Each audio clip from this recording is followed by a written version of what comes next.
ప్రభుత్వ శాఖల్లో పనిచేస్తున్న ఒప్పంద ఉద్యోగుల వేతనాలను 50% పెంచాలని ఏపీ మంత్రివర్గం నిర్ణయించింది.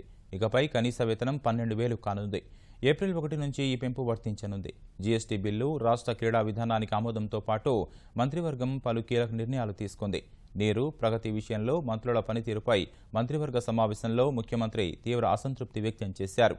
విధానాల అమలు చేసే విషయంలో మంత్రులు బాధ్యతగా ఉండాలని సూచించారు. అమరావతి సచివాలయంలో ముఖ్యమంత్రి చంద్రబాబు అధ్యక్షతన మంత్రివర్గ సమావేశం దాదాపు 3 గంటల పాటు సాగింది. సమావేశంలో జీఎస్టీ బిల్లుకు మంత్రివర్గం ఆమోదం తెలిపింది. వీటితో పాటు మంత్రివర్గంలో మరికొన్ని కీలక నిర్ణయాలు తీసుకున్నారు.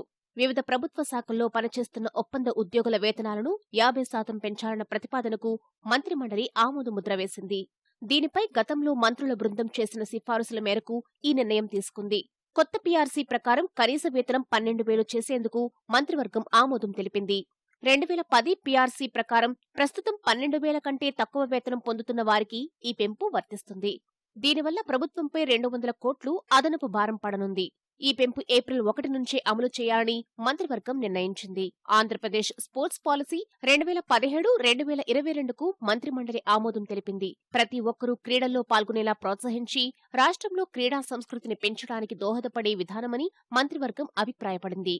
ఆంధ్రప్రదేశ్ డిజాస్టర్ రికవరీ ప్రాజెక్టు ఏపీడీఆర్పీ అమలు కోసం మొత్తం 108 ఉద్యోగాలను మంజూరు చేస్తూ మంత్రిమండలి నిర్ణయం తీసుకుంది. 2020 సెప్టెంబర్ 30 వరకు సేవలు అందించేందుకు నియామకాలు జరపనున్నారు. Andhra Pradesh integrated irrigation and agriculture transformation project కింద 73 పోస్టుల భర్తీకి మంత్రివర్గం ఆమోదం తెలిపింది. దివ్యాంగులకు పోటీ పరీక్షల్లో శిక్షణ కోసం విజయవాడలో ఏర్పాటు చేసిన స్టడీ సర్కిల్లో బోధనేతర సేవలను అవుట్సోర్సింగ్ పద్ధతిలో సమకూర్చుకునేందుకు మంత్రిమండలి ఆమోదం తెలిపింది. మంత్రివర్గ సమావేశంలో పలు అంశాలు చర్చకు వచ్చాయి. ఇందులో జగన్ అంశం ప్రస్తావనకు వచ్చినట్లు తెలిసింది. ప్రధానిని జగన్ ఎందుకు కలిశారనే దానిపై అభ్యంతరాల కంటే భేటీని ఎందుకు రహస్యంగా ఉంచాల్సి వచ్చిందో అన్నదే కీలకమని ముఖ్యమంత్రి అభిప్రాయపడినట్టు తెలిసింది. దీనికి మంత్రి కామినేని స్పందిస్తూ రైల్వే జోన్ అంశాన్ని జగన్ ప్రధాని వద్ద ప్రస్తావించలేదని అన్నట్లు తెలిసింది.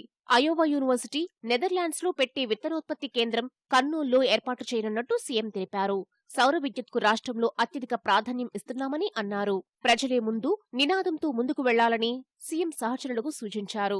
సంతృప్తి స్థాయిపై జిల్లాల వారీగా చేయించిన సర్వేలో శ్రీకాకుళం జిల్లా మొదటి స్థానంలోనూ, ప్రకాశం జిల్లా చివరి స్థానంలో నిలిచాయని చెప్పారు. నీరు, ప్రగతి అమలులో మంత్రుల తీరును తప్పుబట్టారు. విధానాలు రూపొందించడంతో పాటు వాటి అమలులో మంత్రులు బాధ్యతగా ఉండాలన్నారు. కలెక్టర్లు, మంత్రుల సమన్వయంతో ముందుకు సాగాలని దిశానిర్దేశం చేశారు.